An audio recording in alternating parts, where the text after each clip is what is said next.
الفاتحة إلى أشرف الأنبياء والمرسلين وعلى آله الطيبين الطاهرين.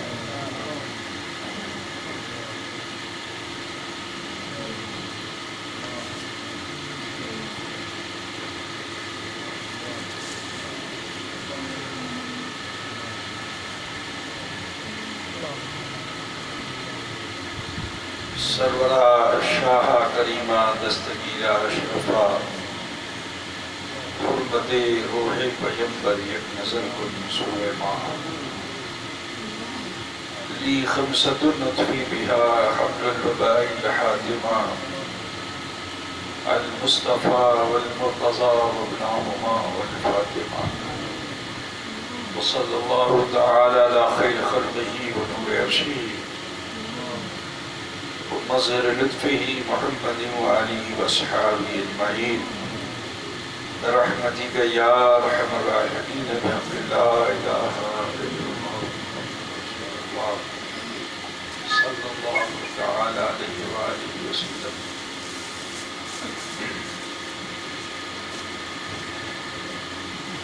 الحمد لله رب العالمين والعاقبة للمتقين والصلاة والسلام على سيد المرسلين وعلى آله الطيبين الطاهرين أما بعد. أعوذ بالله من الشيطان الرجيم بسم الله الرحمن الرحيم. أقيموا الصلاة. صدق الله مولانا العظيم وبلغنا رسوله النبي الأمي الكريم ونحن على ذلك لمن الشاهدين والشاكرين والحمد لله رب العالمين. ذي وقار علماء ملة اسلامیہ، شورا اسلام نقیب جلسہ، بزم ذکر مصطفیٰ صلی اللہ علیہ وسلم میں تشریف لائے ہوئے برادران اسلام، سماعت فرمانے والی خواتین اسلام، عزیز بچوں، نوجوان ساتھیوں، آغاز گفتگو سے قبل عقیدت و خلوص کے ساتھ آئیے ہم اور آپ مل کر آقا انعامدار، مدنی تاجدار، غریبوں کے غمخوار، صاحب ابرار و خیار، سید عالم نور مجسم جناب محمد رسول اللہ صلی اللہ تعالی علیہ وآلہ وسلم کی بارگاہ بے کس پناہ میں جھوم کر ہدیے درود پاک پیش فرمائے. اللہم صلی علی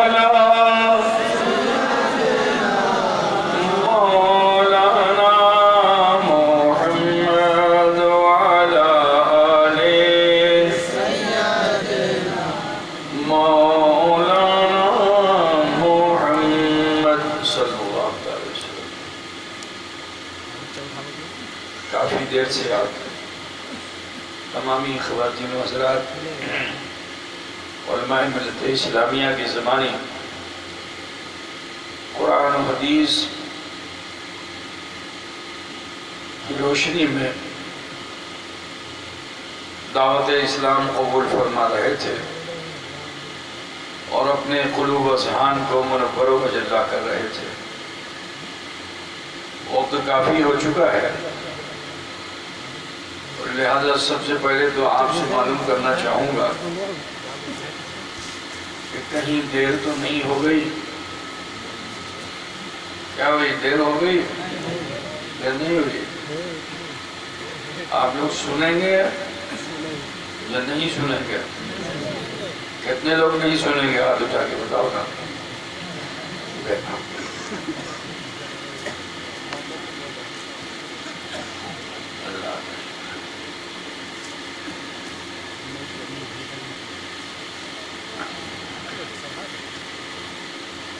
میں نے جس آیت کریمہ تلاوت کا شرف حاصل کیا، اللہ رب العزت ارشاد فرماتا ہے اقیم الصلاۃ، نماز کو قائم کرو.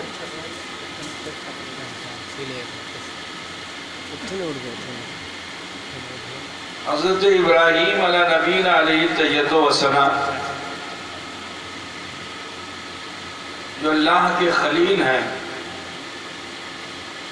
اور ہمارے آقا و مولا جناب احمد مجتبی محمد مصطفیٰ صلی اللہ تعالی علیہ وآلہ وسلم کے جد اعلیٰ ہیں، مورث اعلیٰ ہیں۔ آپ کے زمانے میں نمرود کا بڑا زور تھا، بڑا ہی ظالم و جابر انسان تھا،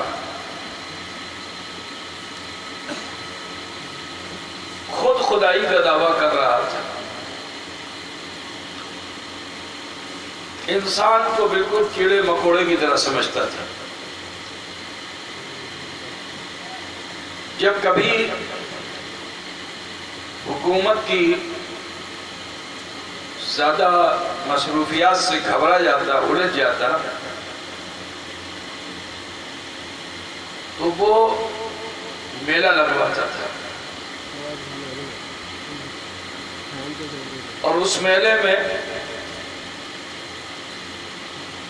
جیسے ابھی گیم ہوتا ہے نا، فٹ بال کا گیم تو، والی بال کا گیم تو، گھوڑ سواری کا گیم، طرح طرح کے گیم ہوتے ہیں نا، اسی طرح سے وہ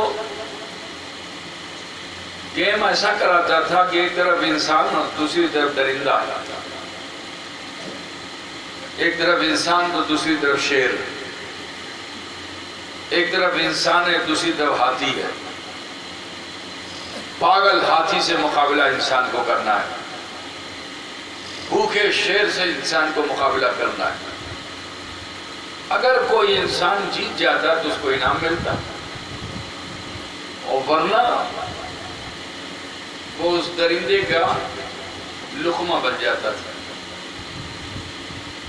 بڑا ظالم و جابر انسان تھا۔ میں آپ کو بتاؤں، ہم لوگوں نے بچپن میں انگریزی کی کتاب میں ایک واقعہ پڑھا تھا اینڈروکلیس کا۔ اینڈروکلیس یہ اسی دور کا تھا۔ تو وہ نمرود کو مانتا نہیں تھا، ایک خدا کو مانتا تھا، حتیٰ کہ اس پہ بڑے مظالم بھی ڈھائے گئے،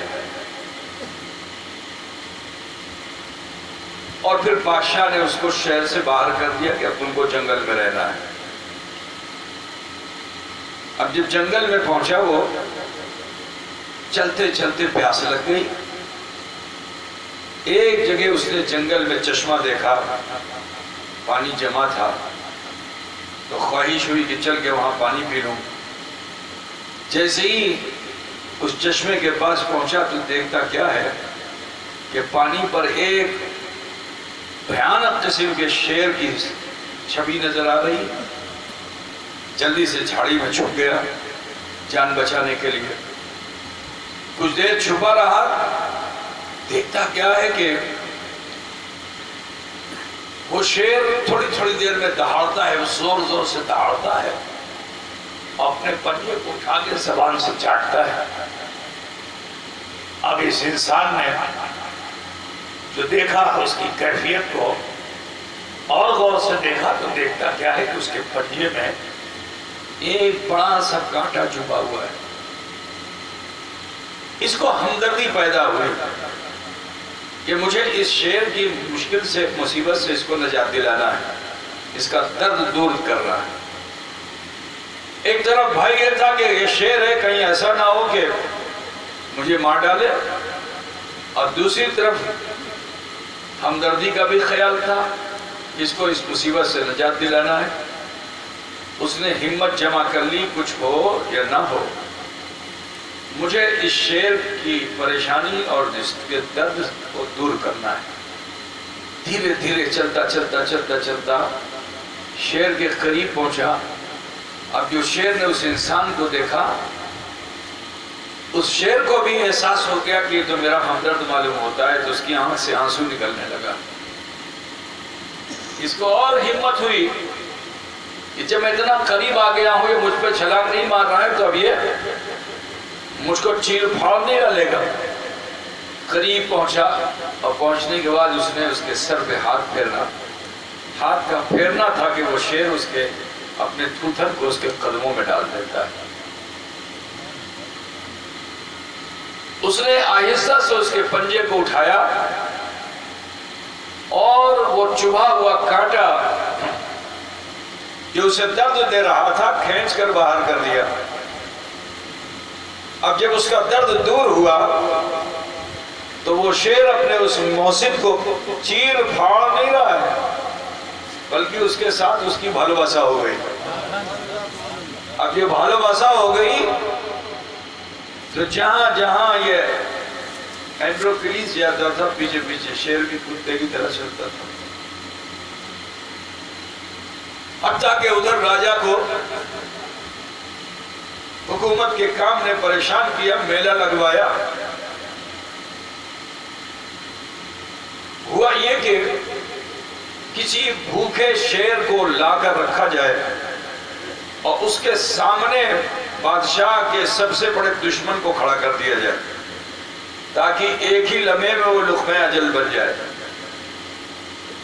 تو اس کے ساتھیوں نے جو ساتھ میں رہنے والے تھے وزیر لوگ، تو انہوں نے کہا بادشاہ سلامت، پورے ملک میں سب سے بڑا مخالف اگر آپ کا کوئی ہے تو وہ اینڈروکلیس ہے، وہ اب تک زندہ ہے، لہذا اسی کو لایا جائے شیر کے سامنے تاکہ آپ کے سامنے وہ لقمہ اجل بن جائے شیر کا۔ بادشاہ بڑا خوش ہوا، کہا بالکل، جاؤ جنگل سے ایک بھوکے شیر کو پکڑ کے لاؤ اور ساتھ ہی ساتھ اینڈروکلیس کو بھی لے کے آؤ۔ عزیزو، شیر لایا گیا، پنجرے میں بند کر دیا گیا، کئی دن اسے بھوکا رکھا گیا، اینڈروکلیس کو بھی گرفتار کر کے لایا گیا، میدان میں اسے اتارا گیا۔ بادشاہ نے اشارہ کیا، ہنٹر ماسٹر نے پنجرا کھول دیا۔ بھوکا شیر تھا، اسے کیا معلوم کہ سامنے کیا ہے، وہ تو یہی سمجھتا ہے کہ میری غذا ہے، اپنی بھوک مٹاؤ۔ لیکن درندہ بھی احسان کرنے والے کے احسان کو یاد رکھتا ہے۔ بھوکا پیاسا تھا، پنجرے سے جو چھوٹا تو چھلانگے مارتا ہوا اینڈروکلیس کی طرف بڑھا۔ کچھ ہمدرد لوگ تھے کہ یہ منظر نہیں دیکھ پا رہے تھے تو انہوں نے اپنی آنکھیں بھیج لیں کہ عنقریب یہ موت کے گھاٹ اتر جائے گا، لیکن منظر وہاں بدلا ہوا تھا۔ وہ شیر اپنی بھوک کو بھلا بیٹھا، اپنی پیاس کو بھلا بیٹھا، کہا میں اپنے محسن کو کیسے تکلیف دوں گا، یہ مجھے گوارا نہیں۔ اب وہ بھاگتا ہوا گیا اور جا کر اینڈروکلیس کے قدموں میں اس نے اپنا سر رکھ دیا۔ عزیزان گرامی، ایک جانور بھی اپنے محسن کے احسان کو بھلاتا نہیں۔ ہم تو امت رسول ہیں، ہم پہ حضور کے ایک دو نہیں ہزاروں سینکڑوں لاکھوں کروڑوں احسان ہیں، لیکن آج افسوس ہے کہ ہم اس محسن انسانیت کے احسان کو بھلا بیٹھے ہیں۔ اے مسلمانوں، حضور کی خوشی کس میں ہے؟ اللہ کے رسول صلی اللہ علیہ وسلم کی خوشی نہ دولت دینے میں، نہ ثروت دینے میں، نہ ٹکا پیسہ دینے میں، نہ گھر جائیداد دینے میں۔ حضور کی خوشی کس میں ہے؟ حضور خود فرماتے ہیں کہ میری آنکھوں کو ٹھنڈک مجھے خوشی ملتی ہے جب میرا امتی نماز میں ہوتا ہے۔ بات سمجھ رہے ہیں نا؟ تو نماز کی وہ اہمیت ہے۔ محسن انسانیت کے احسان کو بھلاؤ نہیں مسلمانوں۔ سنو، وہ ابراہیم خلیل اللہ کہ جو نمرود سے مقابلہ کرتے ہیں، نارے نمرود سے گزر جاتے ہیں، آگ بھی گلزار ہو جاتی ہے۔ آپ مشہور ہو گئے بت شکر۔ تھوڑا سا اگر آپ اجازت دیں تو واقعہ بتا دوں، ورنہ پھر موضوع کی طرف آ جاؤں۔ سنیں گے آپ؟ تو جانتے ہو حضرت ابراہیم خلیل اللہ جب پیدا ہوئے تو اس وقت ان کے جوتشیوں نے یہ کہہ دیا تھا کہ آپ کے ملک میں ایک ایسا بچہ پیدا ہوگا جو آپ کی حکومت کو سیز کر دے گا۔ تو اس نے بھی سماج میں قتل عام کرنا شروع کر دیا. ہر ماں کی کوکھ سے پیدا ہونے والے بچے کو موت کے گھاٹ اتار رہا تھا. آپ کی ماں کو الہام ہوا کہ ان کو لے جاؤ, لے جا کر گفا میں رکھو. پہاڑ کی ایسی گفا میں ماں نے لے جا کے رکھا جہاں سورج کی روشنی نہیں جاتی, چاند کی چاندنی نہیں جاتی. چھوڑ کے چلی آئی. لیکن جانتے ہو اللہ رزاق ہے. آج ہمارا یقین اس پر سے بھی اتر اڑ گیا ہے, تو الٹے سیدھے ہاتھ پیر مار کر کے ہم روزی حاصل کرتے ہیں, غلط راستے سے ٹکا پیسہ حاصل کرنے کی کوشش کرتے ہیں. جبکہ اللہ فرماتا ہے کہ ان اللہ یرزق من یشاء بغیر حساب, کہ بے شک اللہ بے حساب روزی عطا فرمانے والا ہے. آج مسلمانوں کا اس پر یقین کم ہو گیا ہے, غلط راستوں پہ جا رہے ہیں. دیکھو ابراہیم خلیل اللہ کو ماں نے گفا میں چھوڑ دیا تھا. کون آتا کھلانے کے لیے, کون آتا پلانے کے لیے.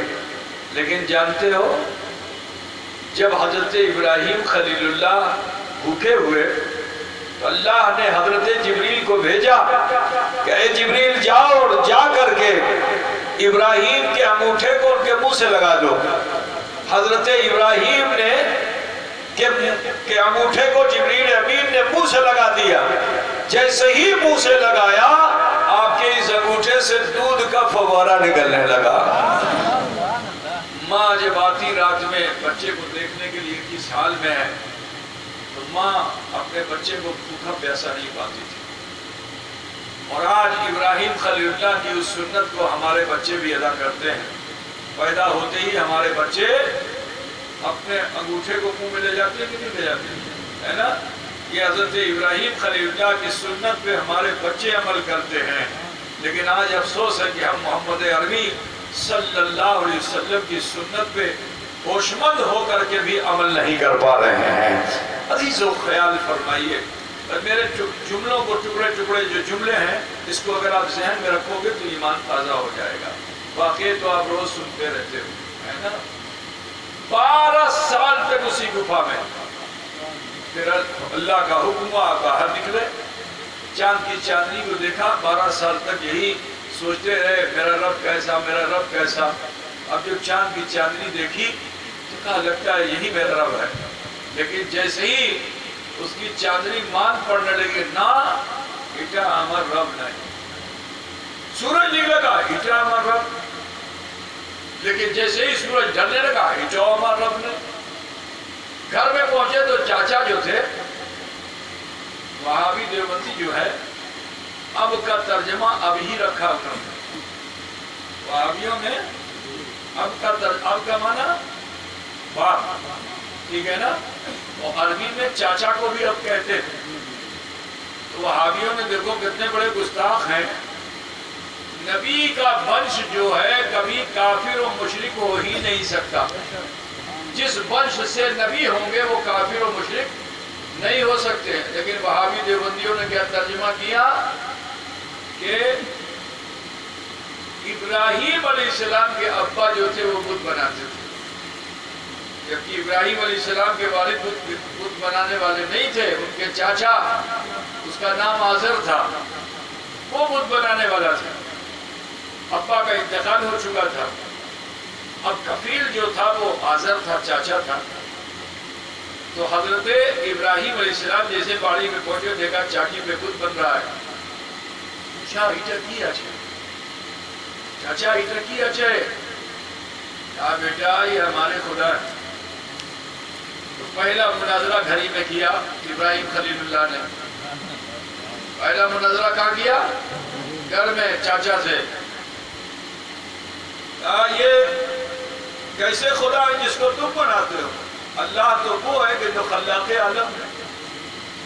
چپ تھا کو جیتامی کے شکر کو جیتامی نشت کو شکر کو بنا.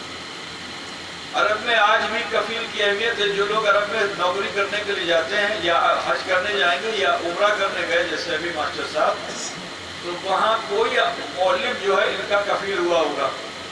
اگر کفیل نہیں ہوگا تو یہ عرب میں رہ نہیں سکتے. عرب کا رواج ہے, ان کا پاسپورٹ جو ہے اس کے پاس جائے گا, وہ سائن کرے گا, وہ پرمٹ کرے گا, تب وہ مکے مدینے میں رہ سکتا ہے. ورنہ پورے عرب میں کہیں نہیں رہ سکتا ہے. بات سمجھ رہے ہیں نا؟ آج بھی کفالت کا رواج عرب کے اندر ہے. تو سنیے، تو کفیل ہوئے، جو میں حکم تو شٹے کرو، یہ بدھ بن گیا ہے، اس کو لے جاؤ ہاٹ پہ لے جا کے بیچو. اب کفیل تھے تو تھا تو ماننا تھا. اچھا دو، سر پہ تو رکھا نہیں، چاچا نے ٹوکرے میں بتوں کو دے دیا تھا.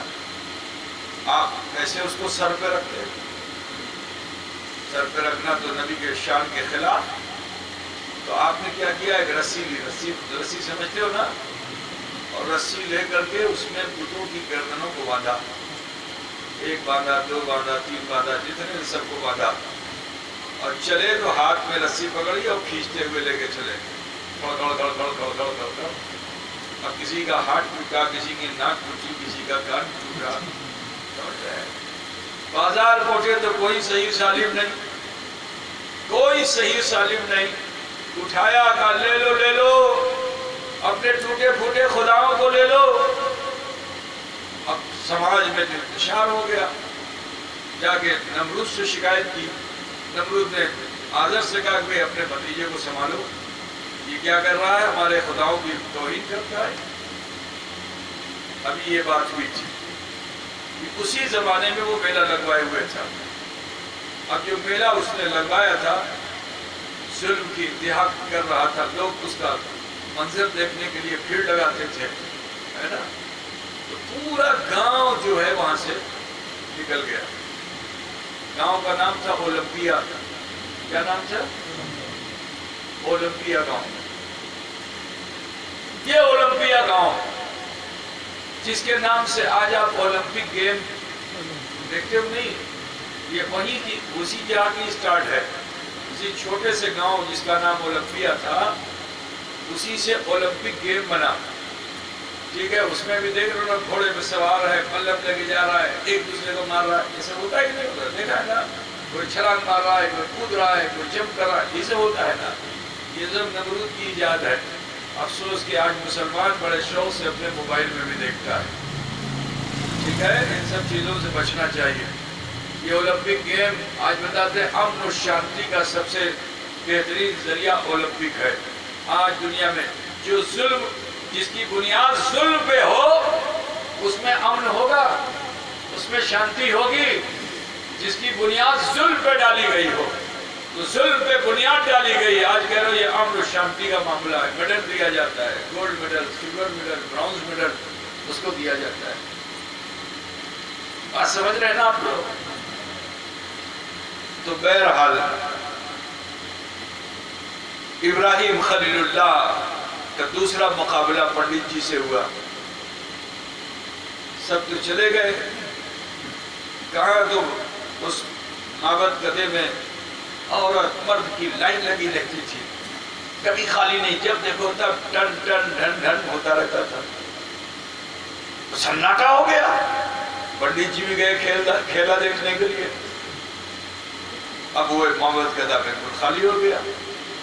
ابراہیم خلیل اللہ کو چاچا نے کہا تھا جاؤ لکڑی کاٹ کے لاؤ، جنگل جاؤ لکڑی کاٹ کے لاؤ. تو ان کے کندھے پہ کلاڑی تھی، لیے چلے جا رہے تھے. اچانک جو سناٹا دیکھا تو کہا لاؤ دیکھیں اندر کیا ہو رہا ہے. اب جو اندر پہنچے تو دیکھتے کیا ہے، چھوٹو خدا، میجو خدا، بڑو خدا، سب لائن سے. اور سامنے لڈو رکھا ہوا. لڈو تو تم لوگ بہت کھاتے ہو نا. لڈو رکھا ہوا تھا اور اس کو چوہا کتر رہا تھا. چوہے کو چوہا بولتے کچھ اور بولتے ہیں؟ ایدر. چوہا بھی بولتے ہیں. ایدر بولتے ہو؟ کیا بولتے ہو؟ ایدر چھوٹوں کو بولتے ہیں اور چوہا بڑوں کو. اچھا، چوہا بڑا ہوتا ہے، ایدر چھوٹا ہوتا ہے. تو سب جھوٹے ہوئے تھے. ایدر بھی چھوٹا تھا، چوہا بھی چھوٹا ہوا تھا. سب حضرت ابراہیم خلیل اللہ کو چرال آ گیا. تو کیسا خدا ہے کہ تیرے سامنے رکھی ہوئی غذا ہے اور تو اس کو بچا بھی نہیں پا رہا ہے. اچانک سر جو اٹھایا تو دیکھا کہ ناک پہ مکھی بیٹھی ہوئی ہے. اس کی ناک پہ مکھی بیٹھی ہوئی ہے. تب اور جلال آ گیا. کہا کیسا خدا ہے کہ تو اپنے ناک پہ بیٹھی ہوئی ہے, مکھی کو ہٹا بھی نہیں پاتا ہے. جلال نبوت کا اثر ظاہر ہوا. جو کلاڑی ہاتھ میں لے رکھی تھی بھانگنا شروع کر دیا. چھوٹوں کو, میجوں کو, جو ڈھیر سارے تھے سب کو بھانگ دیا, ایک کو چھوڑ دیا اور اسی کے گردن میں کلاڑی لٹکا دیا. اور اس کے بعد سیڑھی پہ آگے بیٹھ گیا. تھوڑی دیر میں پنڈت جی آ گئے. اب جو پنڈت جی آئے تو کہا ابراہیم ہمارے خداؤں کی کشش دیکھی, ہمارے خداؤں کی کشش دیکھی, آج تو ہمارے خداؤں نے تم کو کھینچ ہی لیا. کہا ہاں ہاں تمہارے خداؤں نے مجھے کھینچ ہی لیا.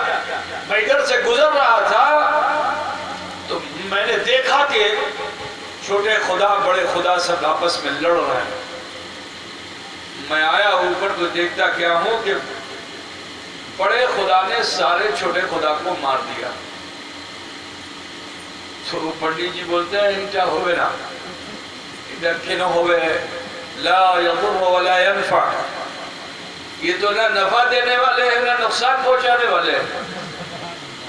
حق سر چڑھ کے بولتا ہے نا, یہ تو نہ نفع دینے والے نہ نقصان. پھر آپ نے فرمایا پھر ایسے خدا کی پرستش کیوں کرتا ہے کہ جو نہ نفع دینے والا ہے نہ نقصان دینے والا ہے.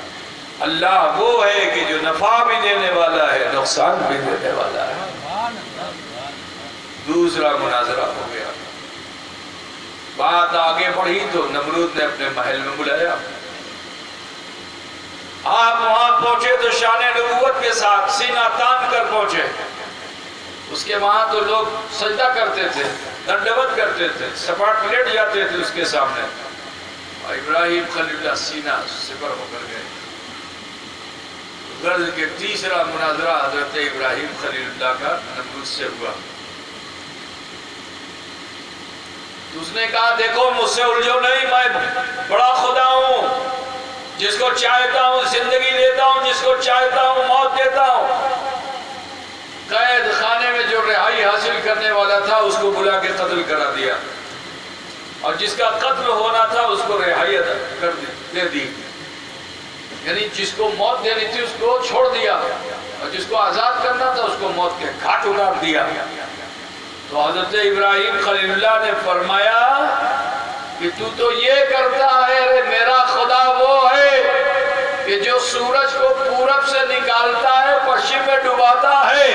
اگر تو خدا ہے تو اس ڈوبے ہوئے سورج کو جو پشچم میں ڈوبا تھا اسے پشچم سے اگا کے پورب میں ڈوبو کے دکھا. پھر تو کافر مبعوث ہو گیا. اب مبعوث ہو گیا تو شیطان نے آ کے کان میں پھسپھسایا. بنگالی بہت کان میں پھسپھساتا ہے, اور سمجھے شیطانی کام ہے. سمجھ گئے کہ نہیں؟ کان میں کبھی مت بات کرو, جو بات کرنا سینہ تان کے بولو, ٹھیک ہے نا. یہ جو پھسپھس کرتے ہو تم لوگ کان میں, پیر صاحب کے پاس بھی آتا ہے, عادت وہی پڑی ہوئی ہے کان میں بولنے کی. بہت بری عادت ہے اس عادت سے بچو, یہ شیطانی عادت ہے, ٹھیک ہے نا. سرگوشی کرنا اسلام میں بالکل قطعی منع ہے. یہ آپ سمجھ لیجئے. میں نے بتایا نا, میں آپ کو ٹکڑے ٹکڑے ہوئے کچھ باتیں بتاتا جاؤں گا, اگر وہ ذہن میں رہیں گی تو آپ کامیاب ہو. واقعات تو آپ مولانا سے روز سنتے ہو. سرگوشی کرنا اسلام میں منع ہے. ماں بہن بیٹیاں بہت کرتی ہیں, ایک کان میں جو پھس کرتی ہے, وہی حالت تم لوگوں کی بھی ہے. تم بھی کان ہی میں کچھ بولتے ہو. یہ کان میں بولنا بالکل منع ہے. اسلام میں اس کی اجازت نہیں ہے, ٹھیک ہے. بولتے نا بجتے سے نا بابا قربین, پھر پھس قربین بولنا بھائی. جکسو ٹولا کا مسلمان بولو, اب یہ کام مت کرنا. بات جسے جو بھی بات کرنی کھل کے کہو, سامنے کہو. اتنا لاؤڈ بولو, بہت زیادہ زور سے بھی مت بولو, بہت دھیرے سے بھی مت بولو. اتنا بولو کہ سامنے والا تمہاری بات کو سن لے, ٹھیک ہے نا. لیکن پھس بات کچھ ہوتی ہے نہیں, کان میں پھس کرتا ہے. یہ شیطان کی عادت, اس سے بچنے کی کوشش کرو, ٹھیک ہے.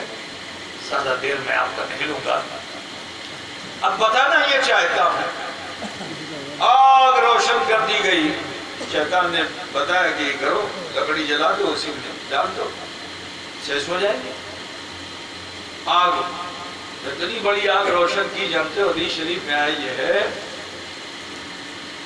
کہ آسمانوں میں ہزاروں میل اوپر اڑنے والا پرندہ بھی جو تھا وہ جھلس کر کے زمین پہ آ گیا۔ آس پاس میں جتنے تالاب تھے اس کی گرمی کے اثر سے سوکھ گئے۔ آپ سمجھ رہے ہیں؟ اتنی زیادہ اس کے اندر کیا بولتے ہیں اس کو ہمارے وہاں، آگ، فلیم اتنا تھا اس کا۔ اب اس آگ میں حضرت ابراہیم خلیل اللہ کو ڈالا گیا۔ اچھا بولو، لوگ کہتے ہیں نسبت کوئی چیز نہیں ہوتی ہے۔ ابراہیم خلیل اللہ نبی ہے نا، ان کا کپڑا وہ تو کسی بنکر نے بنا ہوگا، کسی درزی نے سلا ہوگا، کسی کپاس کے کھیت سے روئی نکلی ہوگی، دھاگا بنا ہوگا، پھر کپڑا بنا ہوگا، پھر وہ کپڑا حضرت ابراہیم خلیل اللہ نے پہنا ہوگا۔ تو جس کے آگ کے اثر سے تالاب خشک ہو گیا، آسمان میں اڑنے والا پرندہ جھلس کر زمین پہ آ گیا، تو ابراہیم خلیل اللہ نے جو کپڑا پہن رکھا تھا اس کو جلنا چاہیے تھا کہ نہیں؟ بولو، اس کو تو جل جانا چاہیے تھا۔ ابراہیم محفوظ رہتے، کپڑ تو بچا رہتا، کپڑ تو جل جاتا۔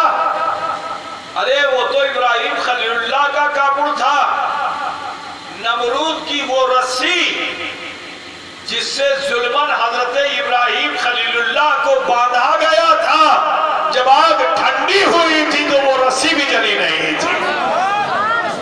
جی تو وہ نمرود کی رسی، لیکن جب نبی کے بدن سے لگ گئی تو اللہ نے اس رسی کو بھی محفوظ فرما لیا تھا۔ نسبت سے شے ممتاز ہو جاتی ہے، روتا گزرے ہوتا۔ اللہ کرے کہ کچھ کمقلوں کو عقل آ جائے جو نبی سے اپنی برابری کرتے ہیں، ہے نا؟ اللہ تعالیٰ آپ کو ہدایت عطا فرمائے۔ بہرحال تو آپ اس شکر مشہور ہو گئے، یہاں تک کہ ابراہیم خلیل اللہ حالات ایسے ہوئے کہ مکے میں حضرت حاجرہ اسماعیل خلیل اللہ آئے، ابراہیم خلیل اللہ آئے، اور اللہ نے انہیں کعبے کی تعمیر کا حکم دیا۔ اب جب کعبہ بن گیا تو ابراہیم خلیل اللہ نے کئی دعا مانگی تھی، اس میں سے ایک دعا یہ بھی تھی کہ اللہ یہاں ایسی بستی کو بسا دے کہ جو نماز پڑھنے والے ہوں اور کعبے کا طواف کرنے والے ہوں۔ کیا دعا مانگی تھی؟ یاد رہے گا؟ ارے بولو نا بھائی، کیا دعا مانگی تھی؟ نماز پڑھنے والا، اور سے بولو نا، نماز پڑھنے والا کعبہ، اور نماز پڑھنے والے ہوں اور طواف کعبہ کرنے والے ہوں۔ اللہ نے ان کی دعا کو قبول فرما لیا، قوم آباد ہو گئی، قبیلے آ کے آباد ہو گئے۔ وہ خیر آباد جگہ تھی، قبیلے آ کے آباد ہو گئے، اور سب نے ابراہیم خلیل اللہ کے دست حق پرست پر بیعت حاصل کر لی، اسلام قبول کر لیا، اور دین میں اتنے مضبوط کہ ابراہیم خلیل اللہ کے بعد 3500 سال تک اس قوم کا کوئی رہنما نہیں رہا۔ اس قوم کے درمیان کوئی نبی، کوئی ہادی، کوئی مرسل نہیں آیا۔ تو اس 3500 سال میں ہاں یہودی آئے، یہودیوں کا جو پنڈت تھا وہ آیا، عیسائیوں کا پروہت وہ آیا، اس نے اپنی دعوت پیش کی، لیکن اس قوم نے کہا نا، ہم تو براہیمی ہیں، ہمیں کسی دوسرے دھرم میں نہیں جانا ہے۔ اتنے مضبوط تھے، بات سمجھے نا؟ کچھ لوگ بڑے خوش عقیدہ ہوتے ہیں، اتنے مضبوط ہے، نا ہمیں عیسائی بولبو نا، ہمیں یہودی بولبو نا، ہمیں مجوسی بولبو نا، ہمیں براہیمی اچھی۔ لیکن جانتے ہو اس 3500 سال میں حالت کیا ہوئی ان کی؟ جب ان کا کوئی رہنما نہیں رہا، ابراہیم خلیل اللہ نے کعبہ اس لیے بنایا تھا تاکہ دنیا میں پھر کوئی بتوں کو پوجے نہیں، سب خدا ایک خدائے واحد کی بندگی کریں۔ کعبہ اسی لیے تو بنا تھا لیکن جانتے ہو قبیلے میں جھگڑے شروع ہو گئے. اب جھگڑے جو شروع ہو گئے تو ہوتا کیا ہے کہ توہمات جب سماج میں وہم آنے لگتا ہے وہم، تو اس سے جو ہے اسلامی شریعت جو ہے کمزور ہونے لگتی ہے. ٹھیک ہے، اسلامی شریعت کمزور ہونے لگتی ہے، پھر اللہ پہ بھروسہ اس کا کم ہو جاتا ہے. اب مثال کے طور پر میں آپ کو بتاؤں، او بابا خوشو کہاں جا رہے ہو؟ بیٹھ جاؤ، زیادہ دیر نہیں. آج ہمارے سماج میں بھی بہت سے وہم وسوسے. اگر کسی کو چھینک بھی آ گئی تو وہ سیدھے بولتا ہے کہ اس کے اوپر اوپر آ گیا. بولتا ہے کہ نہیں بولتا ہے؟ اللہ سے نہیں ڈرے گا. ارے پریشانی آئی ہے تو اللہ سے پریشانی کی دور ہونے کی دعا کرو نا. وہ اللہ سے نہیں ڈرے گا، وہ شیطان سے ڈرا ہوا ہے. بچہ پیدا ہوگا، چلو پیر صاحب سے، مولانا صاحب سے، امام صاحب سے تعویذ لے لو، حفاظت کا اچھی بات ہے. لیکن امام صاحب نے تو یہ نہیں کہا تھا کہ اس کے اندر لوہا لٹکا دینا. امام صاحب نے کہا تھا، پیر صاحب نے کہا تھا. پیر صاحب نے کہا تھا کہ یہ کوڑی لے لو، اس کو جو ہے گلے میں لٹکا دینا. سنو، یہی توہمات دھیرے دھیرے انسان کو خدا کی بندگی سے دور کرتے چلے جاتے ہیں. ہم وہم و وسوسے میں، ٹونے اور ٹوٹکے میں چلے جاتے ہیں، اور ٹونا ٹوٹکا جو سماج کا ہے وہ مذہب کا حصہ بن جاتا ہے. اور سمجھے نا، کیونکہ کوئی رہنما نہیں، کوئی قائد نہیں جو ہدایت کر سکے. میں نے پورے مالدہ میں ایک چیز دیکھی، عام طور سے بچوں کے گلے میں سب رہتا ہے، سنار رہتا ہے. اس کو جو کافر و مشرک، جس کو جو بھگت ہوتا ہے نا، یہاں پہ بنگال میں بھگت لوگ ہوتے ہیں نا، گلے میں گورا باندھے رہتا ہے، اس میں گول گول نہ جانے کیا چیز ہوتی ہے، گول گول کانٹے دار، اس کو رکھے رہتا ہے. دیکھا کہ نہیں دیکھا تم لوگ؟ وہ دیکھا میں نے، گلے میں لٹکائے ہوئے ہیں، کوڑی لٹکائے ہوئے ہیں. یہ کیا ہے بھائی؟ یہ شریعت ہے؟ حدیث شریف سن لو کہ من علق تمیمۃ فقد اشرک، کہ جس نے تمیمے کو لٹکایا اس نے شرک کیا. بولتے سے یہ سب تمیمے میں ہے. لوہا لٹکا دینا، پیتل لٹکا دینا، چابی لٹکا دینا، کوڑی لٹکا دینا، یہ سب جو کیا ہے، এটা শিরকের জিনিস আছে. এটা করতে হবে না মা بہن بیٹیاں خاص طور سے سن لیں. اللہ کے کلام کے علاوہ کسی چیز کو بھی اپنے گلے میں یا اپنے بچوں کے گلے میں مت پہناؤ. ٹھیک ہے نا؟ کلام اللہ کے علاوہ، تعویذ کے علاوہ کوئی دوسری چیز گلے میں مت پہناؤ. یہ کافروں کا طریقہ ہے. اور سنو، حدیث شریف یہ ہے کہ من تشبہ بقوم فہو منہم، کہ جو کسی قوم کی مشابہت کرتا ہے وہ انہی میں سے. بھول گیا نا؟ میرا کام ہے آپ کو وہ راستہ دے دینا جو نبی رحمت نے دیا ہے. اللہ کرے کہ آپ ہدایت اور ثواب کے قائم ہو جائیں. ٹھیک ہے؟ تو سنو، 3500 سال تک انہوں نے کعبے کو بچا کے رکھا، لیکن جب رہنما نہیں ہوا، پریشر نہیں ہوا، تو جو سماج کا بزرگ تھا اس کی فوٹو لیا، فوٹو کی مورتی بنائی، مورتی بنا کر کے پھر اس کو کعبے میں لے جا کے نصب کر دیا. پہلے کیا عقیدہ تھا کہ ہم یاد منائیں گے، کعبے میں اس لیے رکھتے ہیں کہ ہمارے باپ دادا ان کی ہم یاد منائیں گے، ان کو ہم دیکھیں گے، ہمارا دل جو ہے سکون پائے گا. باپ دادا کو دیکھیں گے، ہمارے سماج کے یہ چودھری تھے، ان کو دیکھیں گے.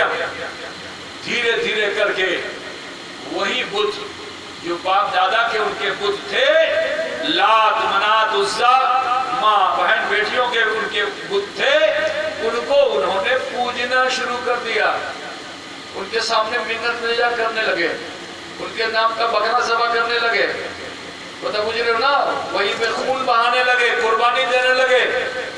یہ سب کرتے کرتے جس کعبے کو اس لیے بنایا گیا تھا کہ لوگ بتوں کو نہ پوجیں، اسی کعبے میں ایک دو نہیں، اس قبیلے کے لوگوں نے 360 بت کو رکھ دیا، کعبے کے اندر بھی رکھا، کعبے کی چھت پہ بھی رکھا۔ جب رہنما نہیں ہوتا، قائد نہیں ہوتا، تو توہمات زیادہ بڑھتی ہیں اور وہم انسان کو کفر اور شرک کی طرف لے جاتا ہے۔ کوتا بوجھ رہے ہو نا؟ اب سنو، نبی نے دعا کی تھی نماز پڑھنے والے ہو، طواف کرنے والے ہو۔ نماز تو ان پہ فرض تھی نہیں، نماز تو ابراہیم خلیل اللہ پہ فرض تھی 2 وقت کی، ان کی امت پہ نماز فرض نہیں تھی، تو کچھ دنوں میں نماز کو تو بھلا دیا۔ ہاں طواف کرتے تھے لیکن اس کا بھی رنگ بدل گیا۔ طواف کیسے کرتے تھے؟ طواف کرنے کے لیے وہ لوگ آتے تھے کہ جن سے کوئی گناہ ہو جاتا تھا، کوئی کھوتی ہو جاتی تو وہ محسوس کرتے کہ ابھی کھوتی کو لو، تو عورت ہو یا مرد ہو کاپڑ کو اتار دیتا تھا نیکڈ ہو کر کے، ننگا ہو کر کے، اور کعبے کے چاروں طرف طواف کرتا تھا اور پیچھے سے لوگ تالی بجاتے تھے۔ تو جب اس کو ذلیل کیا جاتا تھا تو سمجھ لیتا تھا میرا گناہ معاف ہو گیا۔ یہ ان براہمیوں کی ایمان عقیدہ بن چکا تھا۔ 3500 سال کے بعد ہم سب کے آقا و مولا جناب محمد رسول اللہ صلی اللہ تعالی علیہ وسلم اسی خاکدان گیتی پہ جلوہ فکر ہوئے۔ اب جب رسول کائنات تشریف لائے، اسلام کی دعوت آپ نے پیش کی، جو اپنے تھے وہ بیگانے ہو گئے، جو دور تھے وہ قریب ہو گئے۔ عزیزو، ابھی 9 افراد اسلام لائے تھے۔ کتنے؟ 9 لوگ صرف اسلام لائے تھے، اور نماز کو پڑھنے کا حکم آ گیا، اقیموا الصلاۃ۔ تو یہ تو اسی سماج کا حصہ تھے جہاں 3500 سال سے یہ سب ہو رہا تھا، نماز کو نسیہ منسیہ کر رکھا تھا۔ تو ان کو بہت زیادہ سنکوچ ہوا کہ صلاۃ کی جنشا چاہیے، اور عربی بھاشا میں بڑی فصاحت و بلاغت بھی ہے۔ جیسے ہمارے وہاں ہم تو بنگلہ تو نہیں جانتے، لیکن ہندی اور سنسکرت ہم جانتے ہیں۔ تو ہندی میں ایک شبد ہے، اس کا نام ہے کنک۔ تو کنک کا معنی ہوتا ہے دھتورا۔ دھتورا جانتے ہو نہیں جانتے؟ اور کنک کا معنی ہوتا ہے سونا۔ اب میں نے آپ کو بتا دیا کہ کنک کا معنی دھتورا، کنک کا معنی سونا۔ اب جدی آمی بولی کہ کنک نہیں آشو تو من میں سنکوچ ہوگا کہ نہیں ہوگا؟ پیر صاحب کون کیا کنک طلب کوچ ہے نا؟ ایچا کی اوچا تو بول نا، بجرگ کون تھا؟ بولو گے کہ نہیں بولو گے؟ کیونکہ تم کو دونوں کا معنی معلوم ہے۔ تو ہندی بھاشا میں تو ایک شبد کے 2 معنی ہیں، لیکن عربی زبان اتنی فصیح و بلیغ ہے کہ لفظ صلاۃ کے 73 معنی پائے جاتے ہیں، 73 میننگز۔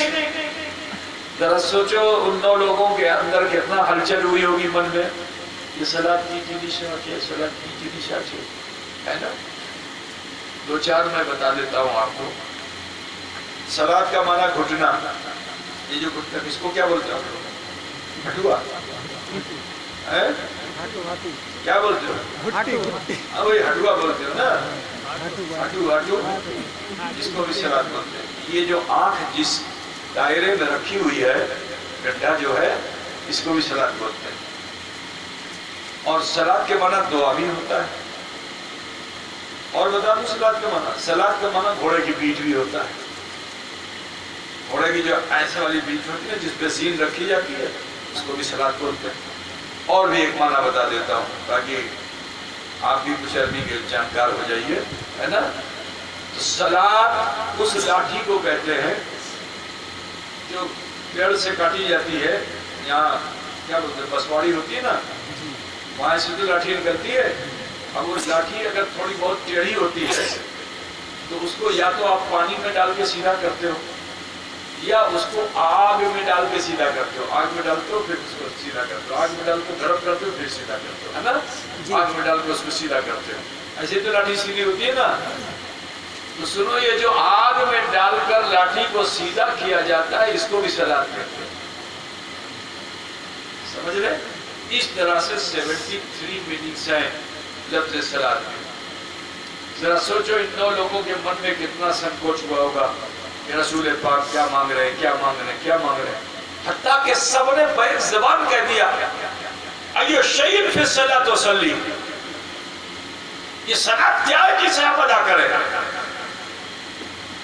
میرے رسول ابھی جواب دینا چاہتے ہیں کہ اللہ تعالیٰ نے جبریل امین کو بھیجا کہ جبریل جاؤ اور جا کر نماز ادا کرو۔ حضرت جبریل امین آئے تو اپنی چھوی میں، اپنی صورت میں نہیں آئے، انسان کی شکل میں آئے، جس کو صحابہ نے بھی دیکھا، رسول اللہ نے بھی دیکھا۔ اور سے سننا میرے بھائی، صحابہ نے بھی دیکھا اور رسول پاک نے بھی دیکھا۔ حضرت جبریل امین آئے، کھڑے ہوئے، پھر رکوع میں گئے، پھر سجدے میں گئے، پھر کھڑے ہوئے، پھر رکوع، پھر سجدہ، پھر قعدہ، پھر سلام، 2 رکعت نماز ادا کی۔ تو جب ان 9 لوگوں نے دیکھا کہ کوئی نماز پڑھ رہا ہے تو میرے نبی کو چاہیے تھا کہ کہہ دیتے کہ دیکھو یہی نماز ہے، پڑھنا ایسے ہی۔ اگر آپ اپنے بچے کو نماز پڑھنا سکھانا چاہیں تو کسی کو کھڑا کر کے بولے، جس کو پڑھنا آتا ہے اس کو بولے بیٹا نماز پڑھو۔ مدرسے میں ایسے ہی سکھایا جاتا ہے نا کہ کسی بچے کو کھڑا کر دیا گیا، اب تم کھڑے ہو کر کے قیام کرو، رکوع کرو، سجدہ کرو، قعدہ کرو، اور دوسرے بچوں کو سکھایا جاتا ہے کہ تم دیکھو ایسے ہی کرنا، ایسے رکوع کرنا، ایسے سجدہ کرنا، ایسے قعدہ کرنا، ٹریننگ دی جاتی ہے۔ تو یہی کہا جائے گا نا، جیمتر ہی کوشش شدر قربت، یہی تو کہا جائے گا نا۔ لیکن سنو، حضرت جبریل امین کو سب نے دیکھا، لیکن رسول پاک نے یہ نہیں فرمایا کہ جے مدن انہیں پورشن شٹے مدن پڑھوے، نہیں، میرے آقا نے فرمایا کہ صلو کما رأیتمونی اصلی، کہ جیسے میں پڑھوں ایسے معلوم یہ ہوا کہ جبریل کا بھی پڑھنا نہیں، جبریل بھی پڑھے 2 رکعت نماز، تو ان کا پڑھنا ہمارے لیے آئیڈیل نہیں ہے۔ رسول پاک نے فرمایا جے مدن نمی پڑھی، شیٹے مدن پڑھے۔ خدا نہ پوچھتے چھنا، پتہ کیا چلا کہ جو لوگ یہ کہتے ہیں کہ نماز میں نبی کا خیال آ گیا تو نماز نہیں ہوگی، اس حدیث کو تم کیا کرو گے؟ رسول پاک نے فرمایا صلو کما رأیتمونی اصلی، پڑھو ایسے کہ جیسے میں پڑھتا ہوں۔ تو پتہ کیا چلا کہ وہ نماز نہیں جس نماز میں مصطفیٰ کی نیاز نہیں، وہ نماز نہیں جس نماز میں مصطفیٰ کی نیاز نہیں۔ تو نہ بجھ گئے نا۔ اب میں بس بات کو ختم کرنا چاہوں گا۔ سنی جگت میں 2 طرح کے لوگ پائے جاتے ہیں، ٹھیک؟ پورے بنام مسلم 2 طرح کے لوگ پائے جاتے ہیں، ایک نماز پڑھنے والے اور دوسرے نیاز کرنے والے۔ دیکھو بورا کہیں رکھا ہوا ہے نا، رکھا ہے نیاز والا بورا، رکھا ہے کہ نہیں رکھا ہے نا؟ تیاری پہلے سے ہے، لیکن نماز کی تیاری ہم نہیں کر پا رہے ہیں۔ مؤذن تو حی علی الصلاۃ کہتا ہے، 5 وقت کہتا ہے، تیاری نہیں کر پا رہے، لیکن یہاں نیاز کی تیاری پوری ہے کہ نہیں ہے؟ 2 طرح کے لوگ پائے جاتے ہیں، ایک ہے جو بہت نماز پڑھتے ہیں، لیکن میں آپ کو بتا دوں وہ کامیاب نہیں ہے۔ بہت نماز پڑھتے ہیں کامیاب نہیں ہے۔ اور ایک ہے کہ جب دیکھو تب فاتحہ، جب دیکھو تب عروس، جب دیکھو تب نیاز۔ ایک نیاز میں لگا ہے، ایک نماز میں لگا ہے۔ تو میں بڑے چیلنج کے ساتھ کہتا ہوں کہ نہ یہ کامیاب ہے نہ وہ کامیاب ہے۔ ایک ہفتہ کوئی نماز چھوڑ دے تو مولانا صاحب سے پوچھو، مفتی صاحب سے، تو وہ کفر کے قریب ہو جاتا ہے، ٹھیک ہے؟ اور جمعہ چھوٹ گیا پورا، اور دوسرے جمعہ بھی چھوٹ گیا، تو پھر تمہارے اوپر توبہ لازم ہو جائے گی۔ خدا بجھ گیا کہ نہیں؟ تجدید ایمان کرنا پڑے گا تم کو۔ نماز چھوڑنے والوں کے لیے یہ ہے، خدا بجھ رہے ہو نا جی؟ نماز کسی حال میں بھی معاف نہیں۔ روزہ بیمار ہو، اللہ تعالیٰ نے چھٹی دی ہے کہ ٹھیک ہے جب ٹھیک ہو جانا تو رکھ لینا، ٹھیک ہے؟ زکوٰۃ صاحب مال پہ ہی فرض ہے، پیسہ ہے دو، نہیں پیسہ مت دو۔ حج صاحب مال پہ ہی فرض ہے، اتنا پیسہ ہے، جگہ پیسہ ہے کہ تم اپنے بچوں کی تمہاری غیر موجودگی میں کفالت ہو جائے، اتنا پیسہ چھوڑ کر کے تب جاؤ حج کرنے کے لیے، نہ کہ زمین جائیداد بیچ کے جاؤ۔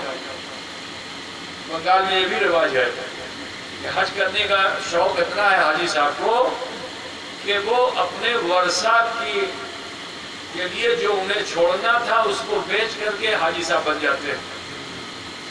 اللہ کے وہاں حساب ہوگا، یہ آپ جان لیجیے، وراثت کو اگر آپ نے نہیں چھوڑا اللہ کے وہاں حساب ہوگا، ایک ایک چیز کا حساب ہوگا۔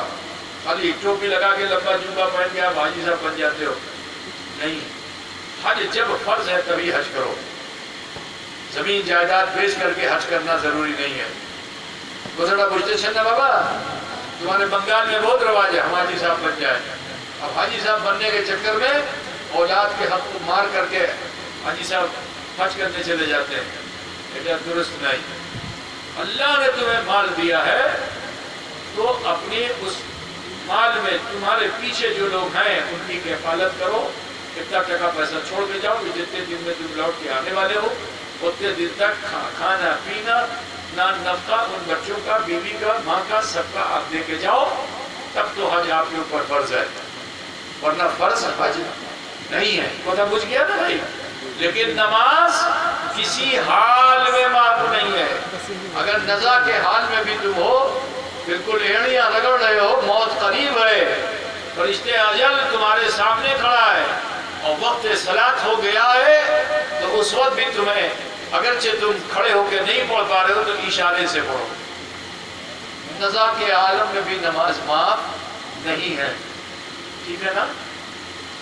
حضرت مولا علی مشکل کشا نے زندگی میں صرف ایک ہی نماز چھوڑی تھی، اور وہ نماز کب چھوڑی تھی؟ جب رسول پاک آرام کر رہے تھے، رسول پاک آرام کر رہے تھے اور علی المرتضیٰ عصر کا وقت آیا چلا گیا، نماز نہیں پڑھی، تو رسول پاک نے علی کی نماز کو قضا نہیں رہنے دیا، سورج کو پلٹا کر کے قضا نماز کو ادا کرایا، اس لیے کیونکہ حضور کو معلوم ہے کہ میری امت علی والی ہوگی، علی کو اپنا مولا بنائے گی، تو رسول پاک نے یہ نہیں چاہا کہ علی کی نماز قضا ہو۔ علی کیسے ہے؟ بولیے علی سے بڑا کوئی ہو سکتا ہے؟ کوئی ولی علی سے بڑا ہو سکتا ہے؟ کوئی نہیں ہو سکتا، ٹھیک ہے نا؟ کہ حضرت صدیق اکبر تو خلیفہ اول ہیں، لیکن حضرت علی کی بزرگی دیکھو کہ آپ حضرت علی کا چہرہ محفل میں بیٹھے تو ادھر ادھر نہیں علی کا چہرہ دیکھتے، تو سیدہ عائشہ نے پوچھ لیا تھا کہ آپ علی کو کیوں ٹکٹکی باندھ کر دیکھتے ہیں؟ تو حضرت صدیق اکبر نے کیا کہا تھا کہ علی کا چہرہ دیکھنا یہ بھی عبادت ہے، رسول اللہ نے فرمایا ہے النظر علی وجہ علی عبادت، کہ علی کو دیکھنا بھی عبادت ہے۔ سوچ لو حضرت علی کا وہ مقام ہے، تو حضرت علی نے کیسی عبادت کی کہ ان کا چہرہ عبادت والا ہو گیا، کہ جو دیکھے اس کو عبادت کا ثواب ملے۔ تو علی نے نماز کو چھوڑا نہیں، پشت پہ خنجر لگ جائے تو بھی نماز کو چھوڑا نہیں، خنجر نکالنے میں دشواری ہو تو بھی نماز کو چھوڑا نہیں، اور ان حکمہ کو یہی فرمایا تھا کہ میں جب سجدے میں چلا جاؤں تو پشت سے خنجر نکال لینا، کیونکہ میں جب سجدے میں جاتا ہوں تو میری روح میرے رب سے مل رہی ہوتی ہے۔ ہوا بھی آپ کے ساتھ یہی کہ پشت سے خنجر نکالا گیا، علی کو خبر بھی نہیں ہوئی۔ ایسی نماز، ایک طرف بہت نماز پڑھنے والے اور دوسری طرف خالی نیاز کرنے والے، یہ جلیبی وہ بتاشا، خالی نیاز مگر نماز۔ ان کے لیے تو قرآن میں آیا ہے، تمہارے لیے تو نہیں آیا ہے، لیکن ان کے لیے قرآن میں آیا ہے کہ فویل للمصلین الذین هم عن صلاتهم ساہون، ویل ہے جہنم کا سب سے نچلا طبقہ ہے ان کے لیے کہ جو دکھاوے کی نماز پڑھتے ہیں لوٹا تھل لیے یار باہر گھوم رہے ہیں، مطلب مجھے گیا نا جہنم کا سب سے نچلا طبقہ ہے۔ تو پتہ کیا چلا کہ صرف نمازی بھی ناکام ہے اور صرف نیازی بھی ناکام ہے۔ کامیاب کون ہے؟ جو علی والا ہوگا، جو علی والا ہوگا وہی کامیاب ہوگا۔ کہ اگر تم نیازی ہو تو نمازی بھی بننا ہوگا، اور اگر نمازی ہو تو نیازی بننا ہوگا، کیونکہ نبی رحمت نے ارشاد فرما دیا کہ صلو کما رأیتمونی اصلی، پڑھو ایسے کہ جیسے میں۔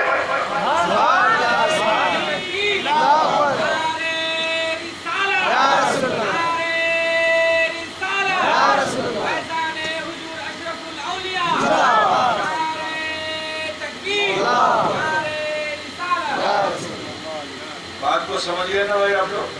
تو لہٰذا آپ سب سے کہنا ہے اپنی مسجدیں آباد کیجیے، باجماعت نمازیں پڑھی۔ آج ہماری اسی کمزوری کی وجہ سے ہماری مسجدیں چھینی جا رہی ہیں، نمبر پہ نمبر لگ رہا ہے۔ ابھی تک تو مسجد پہ نمبر لگ رہا تھا، خانقاہ پہ بھی نمبر لگ رہا ہے، درگاہ پہ بھی نمبر لگ رہا ہے، مدرسے پہ بھی نمبر لگ رہا ہے، گھروں پہ بھی نمبر لگ رہا ہے، اور ہم پہ بھی نمبر لگنے والا ہے۔ کیوں؟ کیونکہ جب دین سے دوری ہو جائے گی تو تمہارے اثاثے تم سے چھین لیے جائیں گے، ٹھیک ہے؟ دین سے جیسے جیسے دور ہوتے چلے جاؤ گے تمہاری شان و شوکت تم سے چھین لی جائے گی۔ آج قطب مینار کے نیچے بھی مندر انہیں دکھائی دے رہا ہے، تاج محل کے نیچے بھی ان کو مندر دکھائی دے رہا ہے، ٹھیک ہے؟ یہ کیوں ہو رہا ہے؟ صرف اس ظالم کو مت دیکھو، اپنے آپ کو بھی تو دیکھو کہ تم نے اپنے نفس پہ کتنا ظلم کیا ہے۔ یہ جو کچھ بھی ہو رہا ہے تمہارے باپ داداؤں نے شان شوکت کھڑی کر دی کہ قطب مینار بھی دکھائی دے رہا ہے تو جامع مسجد دلی بھی دکھائی دے رہی ہے، یہاں آپ چلے جاؤ تو کیا کہتے ہیں اس کو، راج محل میں چلے جاؤ تو وہاں آپ کو بادشاہ کی دالان بھی دکھائی دے رہی ہے، ٹھیک ہے میرے عزیز؟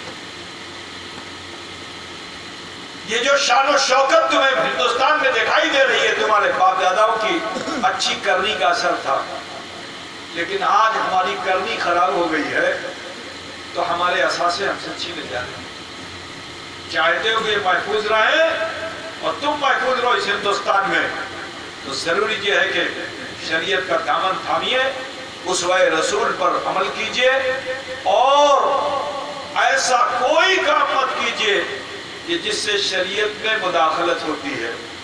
جب آپ شریعت کے مطابق جینے لگیں گے تو کسی بم کی فیکٹری کی ضرورت نہیں ہے کہ یہاں بم کی فیکٹری بناؤ وہاں ہتھیار کی فیکٹری بناؤ، اس سے کامیاب نہیں ہوگے۔ ہماری کامیابی تاریخ میں جو لکھی ہوئی ہے وہ یہی ہے، ہمایوں اور بابر سے ہمیں کامیابی نہیں ملی ہے، ہم کو کامیابی ملی ہے۔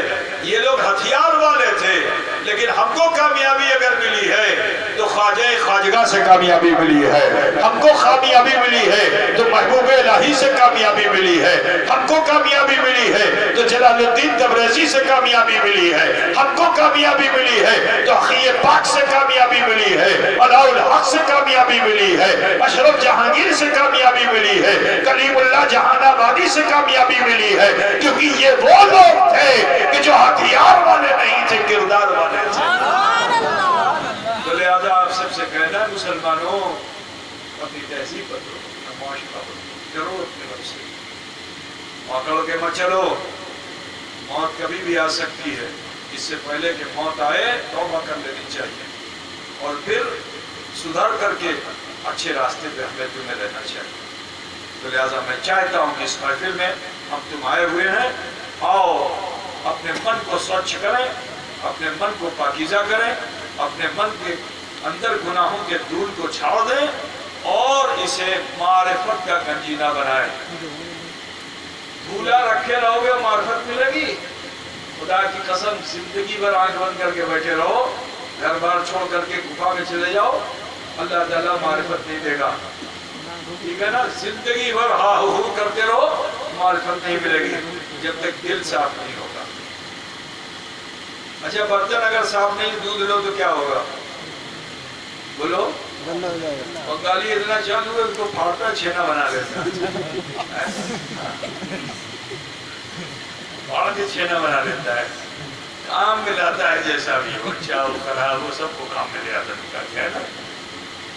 چھینے کی مٹھائی پوری دنیا میں اگر کسی نے شروع کیا تو بنگالی نے شروع کیا، پتا ہے؟ ہاں، روشو گلا ویشی مشٹی آچے ہے نا، چھینے کی مٹھائی بنگالی نے کہا۔ پھٹے ہوئے دودھ کو بھی ہم یہ نہیں، جو چیز بری ہے اس کو برا سمجھو، اس کو پھر سنبھال کے مت رکھو، وہ سمجھ گیا نا، بری چیز کو سائڈ لگاؤ، اچھی چیز کو اپناؤ، کامیاب ہو جاؤ گے انشاءاللہ تبارک و تعالیٰ۔ تو لہٰذا آپ سب سے کہنا یہی ہے کہ روزانہ بیٹھ جائیے اور تھوڑی دیر کے لیے مراقبہ کیجیے، اپنے نفس سے محاسبہ کیجیے، اور بہن بیٹیوں سے بھی کہنا ہے کہ وہ بھی ایسے ہی کر لیں، تھوڑی دیر دھیان لگائیے، ڈریے اپنے رب سے، خوف خدا پیدا کیجیے، اللہ سے معافی مانگیے، دوسروں کا عیب مت دیکھیے، اپنا عیب، اپنی خطا دیکھیے، جرم دیکھیے، گناہ دیکھیے، اگر مل جائے تو اسے فوراً اللہ کے حضور پیش کر کے معافی کے طلبگار ہو جائیے۔ انشاءاللہ سمندر کے جھاگ کے برابر بھی اگر گناہ ہوں گے تو وہ اللہ تعالیٰ معاف فرما دے گا، جو بڑا رحیم ہے، بڑا کریم ہے، بڑا غفار و غفور ہے، ہمارے آپ سب کے گناہوں کو معاف فرمائے گا۔ ہاتھوں کو نابی میں باندھ لیجیے، ماں بہن بیٹیاں سینے میں باندھ لیں، اور سبھی لوگ اپنے سر کو جھکا لیں، شانتی کا ماحول بنائیں، دھیان لگائیں کہ আমার بچپن کے মতন ছিল, আমার জওয়ানি کے মতন ছিল, এখনই আমি বুড়াপার মধ্যে কি মতন আছি, কি আমি কিছু ভুল করলাম কি করলাম না। মন যদি বলে কি এটা ভুল সেটা ভুল, সম্পূর্ণ ভুল ক্ষমা করে আল্লাহর কাছে পেশ করে দেন। আল্লাহ গফুর আছে, রহিম আছে, আমার তোমার সবাইকে গুনাহ আল্লাহ মাফ করে দেবেন।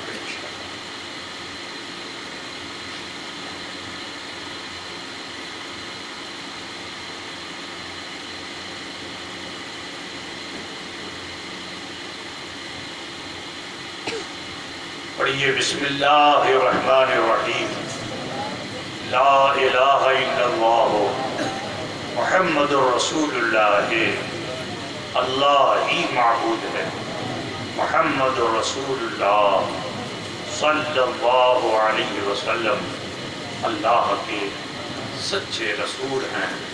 استغفر اللہ ربی من کل ذنب واتوب الیہ، اے اللہ تیری بارگاہ میں سچے دل سے سب چھوٹے بڑے گناہوں سے ہم توبہ کرتے ہیں اور ہم وسیلہ چاہتے ہیں تیرے محبوب سید عالم نور مجسم احمد مجتبیٰ محمد مصطفیٰ صلی اللہ علیہ وسلم کا اس مختصر سے وقت میں اللہ کریم نے ہم سب پہ فضل کیا کہ ہم نے کلمہ شریف پڑھا اور استغفار کیا۔ یقین جانیے اس وقت ہم اور آپ ایسے ہو چکے ہیں جیسے ماں کے پیٹ سے پیدا ہونے والا بچہ ہوتا ہے۔ حدیث رسول صلی اللہ علیہ وسلم ہے التائب من الذنب کمن لا ذنب لہ، گناہوں سے توبہ کرنے والا انسان ایسا ہو جاتا ہے گویا اس نے کوئی گناہ کیا ہی نہیں۔ الحمدللہ اس وقت ہم اور آپ فرمان نبی صلی اللہ علیہ وسلم کے مطابق ایسے ہو چکے ہیں۔ اب اپنے دل میں گندگی مت لانا، آلائش مت لانا، برائیاں مت لانا، شریعت کے مطابق جینا، انشاءاللہ دنیا بھی اچھی ہوگی، آخرت بھی بہتر ہوگی۔ انہی کلمات کے ساتھ میں رخصت ہونا چاہوں گا۔ وآخر دعوانا ان الحمدللہ رب العالمین، مگر تھوڑا سا بیٹھ جاؤ۔ عزیزوں، معمول کے مطابق مجھے آپ سے پوچھنا بہت ضروری ہے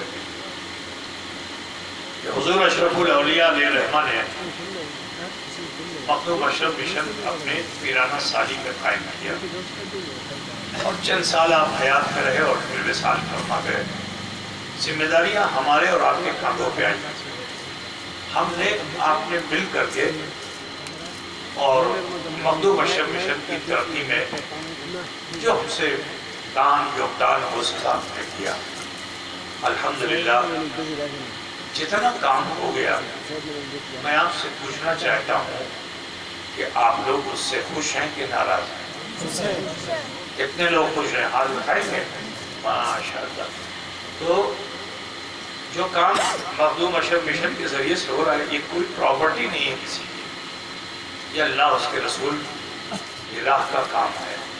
بہترین تعالیٰ حضور اشرف الاولیاء نے جو سپنا دیکھا تھا اس کا کچھ حصہ نظر آنے لگا ہے نا. دعا کیجیے کہ جو حضرت کا سپنا تھا بنگال میں وہ پورا ہو جائے. ٹھیک ہے, اس کے لیے میں آپ سے نہیں کہتا کہ آپ لاکھ دو 2 لاکھ دو 50 دو. ٹھیک ہے, بس اتنا کہنا ہے, بہت ہی پرخلوص گزارش ہے کہ جو آپ کے وہاں مٹی کا بینک یا پلاسٹک کا بینک جو دیا گیا اس کو آپ رکھیے, اور اس میں کوئی تاکید بھی نہیں ہے کہ آپ روزانہ اتنا ڈالو گے کہ اتنا ڈالو گے. نہیں, اللہ جو توفیق دے, جب توفیق دے, اس میں یہ خدمت کرتے رہیے. بس 1 روپیہ مت ڈالیے گا, 2 روپیہ مت ڈالیے گا, کیونکہ ابھی وہ ہمارے پاس بہت بوجھا بن گیا ہے. ٹھیک ہے, تو 1-2 روپیہ ابھی اس میں مت ڈالیے گا. ہاں, اگر 1-2 روپیہ آپ دینا چاہتے ہیں تو مولانا شاہ جان نے آپ کو بتایا کہ اکاؤنٹ نمبر جو ہے وہ اس کا بار کوڈ بن گیا ہے, وہ حاصل کر لیجیے.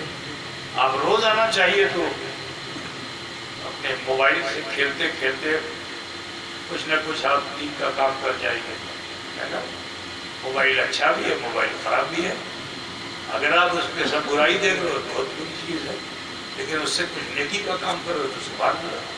معلوم ہوا کہ صاحب موبائل کھولا, اس نے UPI کر دیا, گوگل کر دیا, اور اسے آپ 1 روپیہ بھی اگر آپ روز ڈالتے ہو تو سبحان اللہ. ہم لاکھ کی بات نہیں کرتے, ہم 1 ہی روپے کی بات کرتے ہیں کہ وہ 1 روپیہ لاکھوں سے اچھا ہے کہ جو حرام نہیں ہے, حلال ہے, بڑی محنت کا پیسہ آپ کا ہے. یہی محنت کا پیسہ وہاں لگ رہا ہے, جس سے آج جو مخالف ہے اور انگوش بندہ ہے وہ دانت کے نیچے انگلی دبائے ہوئے ہے. کیوں رقم بولو, کیسے ہو گیا؟ سعودیہ سے آ رہا کیا؟ کہاں سے؟ نہ ہم سعودیہ نہ امریکہ کے غلام نہیں ہیں.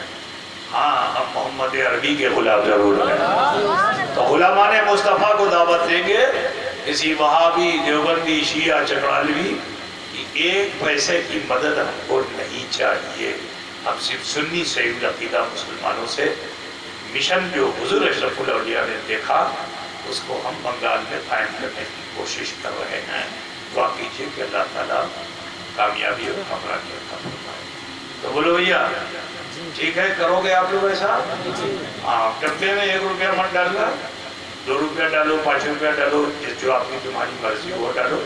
1 روپیہ بہت پرابلم کر رہا ہے ابھی, اس کے اندر دینا 1 روپیہ تو موبائل کے ذریعے, کیا بولتے ہیں اس کو, فون پے, گوگل پے, کیا کیا ہے وہ اس کے ذریعے, ہے نا. بار کوڈ جو ہے آپ لوگ دے دیجیے گا. ٹھیک, اللہ جزا دے آپ سب کو.